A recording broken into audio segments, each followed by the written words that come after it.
ॐ नमो भगवते वासुदेवाय नमः।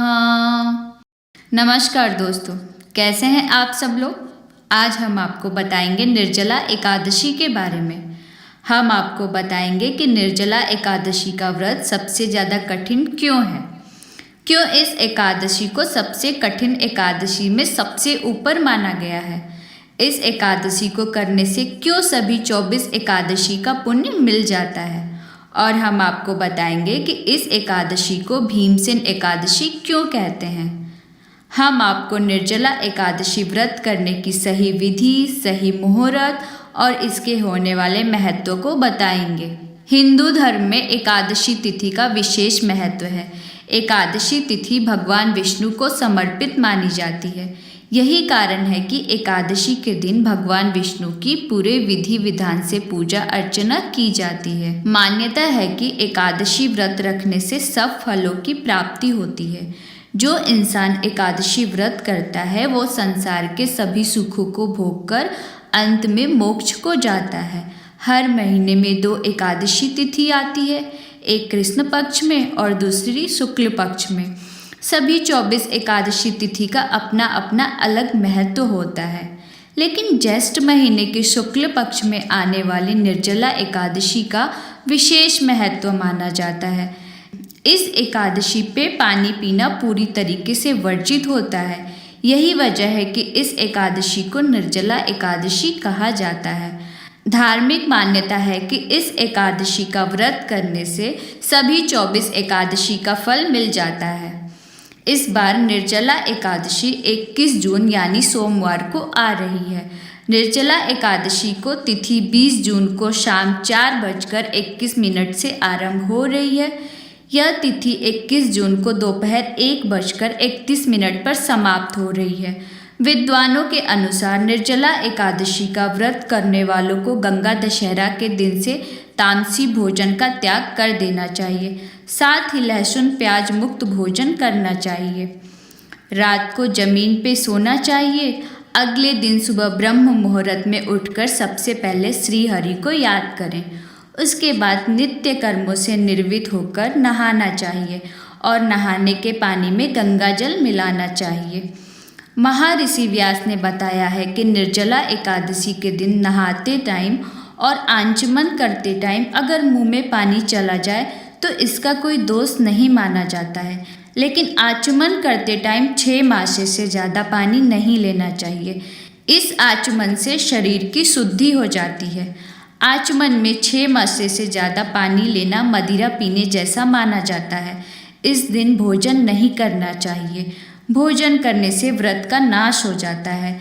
सूर्य उदय से लेकर सूर्य अस्त तक इंसान अगर पानी नहीं पीता है तो उसे 12 एकादशियों के फल की प्राप्ति होती है। द्वादशी के दिन ब्रह्म मुहूर्त में उठना चाहिए। उसके बाद स्नान आदि करके भूखे ब्राह्मणों को भोजन कराना चाहिए। तत्पश्चात खुद भोजन ग्रहण करना चाहिए। इस साल निर्जला एकादशी का शुभ मुहूर्त 22 जून को सुबह 5:24 से आरंभ हो रहा है। महर्षि व्यास कहते हैं कि भगवान ने स्वयं उन्हें कहा था कि निर्जला एकादशी का पुण्य सभी तीर्थों और दान के बराबर है। एक दिन निर्जला रहने से इंसानों का पापों से मुक्ति हो जाती है। जो इंसान निर्जला एकादशी का व्रत करते हैं उन्हें मृत्यु के टाइम भयानक यमदूत नहीं दिखाई देते, बल्कि भगवान श्री कृष्ण के दूत स्वर्ग से आकर उन्हें पुष्पक विमान पर बैठाकर स्वर्ग ले जाते हैं। संसार में सबसे उत्तम निर्जला एकादशी का व्रत है। इस दिन ओम नमो भगवते वासुदेवाय नमः का मंत्र का उच्चारण करना चाहिए। इस दिन गौदान करना शुभ होता है। इस एकादशी को भीमसेन या पांडव एकादशी भी कहते हैं।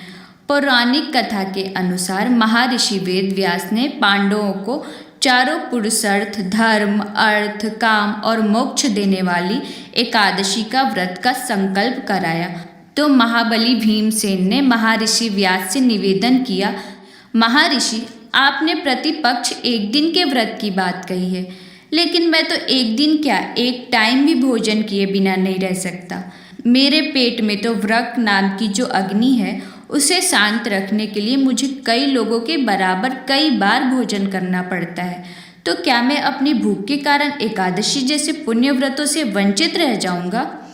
महर्षि ने भीमसेन की समस्या का निदान करते हुए और उनका मनोबल बढ़ाते हुए कहा, ऐसा नहीं है कुंती नंदन, सनातन धर्म की यही तो विशेषता है कि वो सबको धारण ही नहीं करता, बल्कि सबके योग्य साधन व्रत नियमों की बड़ी सहज और लचीली व्यवस्था भी उपलब्ध करवाता है।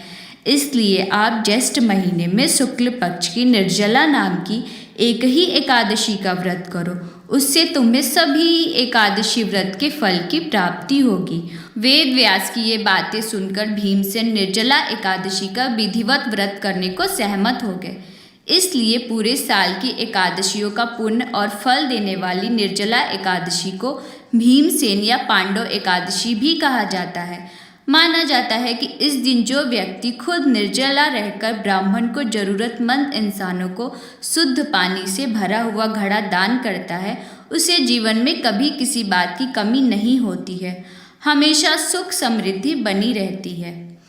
निर्जला एकादशी का पूजन करने के लिए सुबह जल्दी उठकर स्नान करने के बाद पीले कपड़े को पहनना चाहिए, सूर्यदेव को जल अर्पित करना चाहिए, उसके बाद भगवान विष्णु की पूजा करनी चाहिए और भगवान विष्णु को पीले फूल, फल, अक्षत, डब, तुलसी, चंदन ये सब अर्पित करना चाहिए। फिर भगवान विष्णु का मंत्र ओम नमो भगवते वासुदेवाय का जाप करना चाहिए।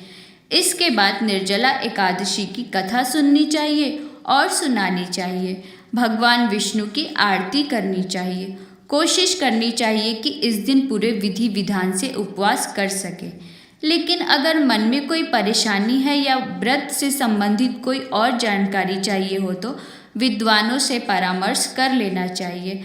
भगवान विष्णु को सात्विक भोजन का भोग लगाना चाहिए। भगवान विष्णु के भोग में तुलसी को जरूर शामिल करना चाहिए। ऐसा माना जाता है कि बिना तुलसी भगवान विष्णु भोग ग्रहण नहीं करते हैं।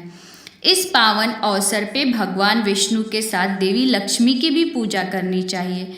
व्रत खोलने के लिए द्वादशी पर सुबह भगवान को मीठे भोजन का भोग लगाकर सभी को प्रसाद बांटकर खुद भी ग्रहण करना चाहिए और ध्यान रहे कि व्रत खोलने के बाद ही पानी ग्रहण करें। इस दिन भगवान का विशेष ध्यान रखना चाहिए और पूरे विधि विधान से व्रत को पूरा करना चाहिए। ऐसा करने से इंसान को मोक्ष की प्राप्ति होती है और भगवान हरि की विशेष कृपा बनी रहती है। तो दोस्तों, आज के लिए बस इतना ही। हम आपके लिए ऐसे और भी बहुत सारे व्रत कथाओं के वीडियो लाते रहेंगे। उसके लिए आप हमारे चैनल को सब्सक्राइब करें, वीडियो को लाइक करें और शेयर करें। जय श्री कृष्णा।